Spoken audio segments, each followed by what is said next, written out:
여러분 안녕하십니까? 이 시간에는 감사원 1차 조사에 관련된 내용 중에서 해경이 인위적 노력을 도출하기 위해 실험 분석 결과를 왜곡했던 내용이 있습니다. 완전히 자진 올북을 짜맞추기 위해서 해경이 이렇게 아주 극악무도한 짓을 했는데, 여러분 이 내용을 들어보시고 어떤 생각이 드시는지 많은 공유와 댓글 부탁드리겠습니다. 해경은 월북의 근거를 모아 2차 발표문 초안을 작성하는 과정에서 국립해양조사원 등 4개 분석기관의 표류 예측 분석 및 실험 결과를 활용하였으나 이대균의 발견 지점이 실종 지점에서 북서쪽인데 반해 표류 예측 결과는 남서쪽으로 차이가 나타나 해경은 인위적 노력으로 자진 올북했다는 근거로 활용을 했습니다. 점으로 나타난 결과가 북측 해역으로 자연 표류 가능성을 제시하자 분석기관에 점을 제외한 채 제출하도록 하는 등 왜곡된 분석으로 인위적 노력이 있었다는 결론을 도출하여 월북 근거로 발표합니다.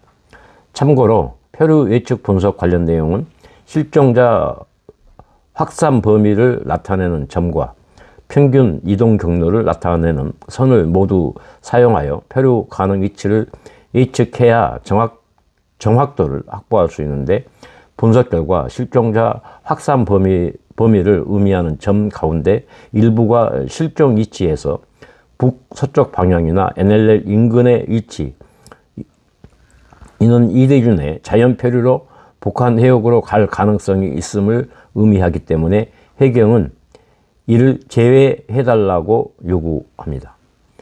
왜냐하면 지구는 둥글고 또 이 조류가 여러 방향으로 흐르기 때문에 자연적으로 가만히 그냥 기진맥진해 가지고 스티로폴 부위에 있으면 바람에도 밀릴 수도 있고 조류에도 이제 밀려갈 수도 있는 건데, 이들은 그냥 일부러 헤엄쳐서 올라갔다라는 이런 식으로 발표를 한 거죠.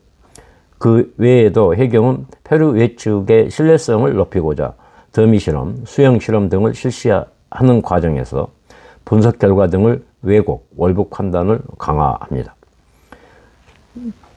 해경의 더미 실험은 실제 더미를 투하한 결과와 4개 기관의 표류 예측 결과를 비교하는 더미 실험을 하면서 실제 더미의 이동 경로, 발견 지점 등과 차이를 보인 3개 기관의 결과는 제외하고 1개 기관의 결과만 발표합니다.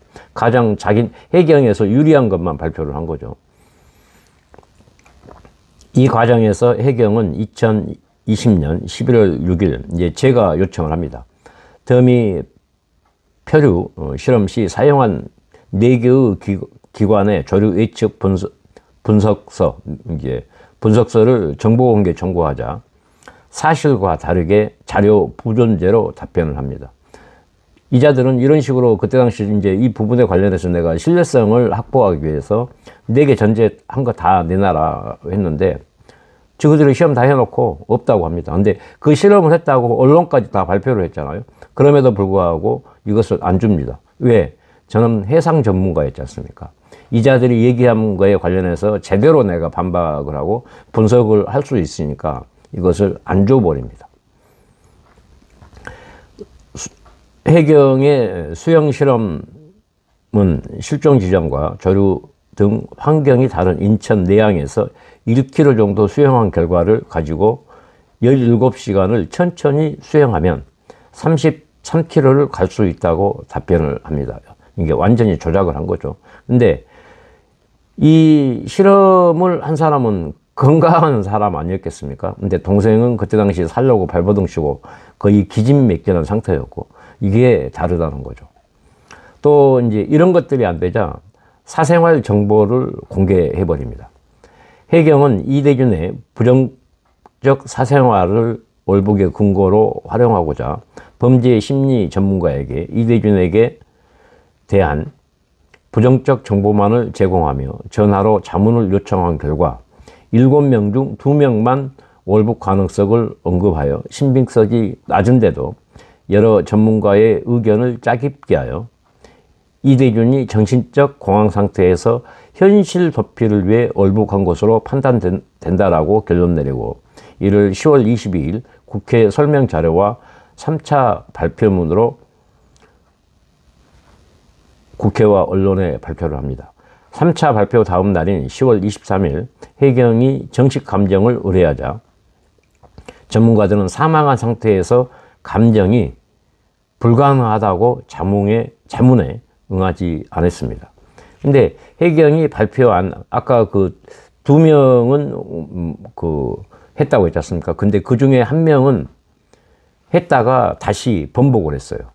이거 할 수 없다라고 했는데 그 7명 중에 한 사람 것만 이렇게 자기들한테 해가지고 그냥 이것도 억지로 짜 맞춘 거 아니겠습니까? 이런 식으로 조작을 해버렸습니다. 이게 말이 되겠습니까, 여러분? 조치사항, 안보실, 국방부 등 5개 기관 총 20명에 대하여 직무유기, 직권남용, 허위 공문서 작성 등의 혐의로 검찰에 수사 요청을 합니다. 그 인원은 안보실 3명, 국방부 7명, 통일부 3명, 국정원 1명, 해경 6명 등 총 20명을 감사원은 이 감사 결과에 관련된 검찰에 수사 요청을 했습니다. 그리고 또 저도 그 이후에 이제 그 분석을 통해서 검찰에 또 고발을 했죠. 그럼에도 불구하고 아직도 서해 피격 사건에 관련된 재판은 비공개로 50여 차례를 넘고 있습니다. 총체적으로 서해 피격 사건에 관련된 동생의 실종 사건은 이런 식으로 자진월북으로 짜맞춰지고 또 조작됐습니다. 이것은 있을 수도 없는 일이고 있어서 안 되는 정말로 끔찍하고 비극적인 사건이 아니겠습니까? 어떻게 국가공무원을 이런 식으로 매도해버리고 이렇게 조작하고 은폐하고 이럴 수가 있겠습니까? 1차적으로 분석한 결과 이렇게 약 한 20명 정도를 고발을 했지만 여기에 앞으로 재판을 통해서 또 드러난 사람들 또 그 이후에 아직 고발도 안 하고 조사도 안 된 사람들을 포함한다면 더 많은 숫자가 있겠죠. 그리고 이런 거짓된 조작된 내용을 가지고 민주당 국회의원들이 얼마나 많은 조작 선동을 했겠습니까?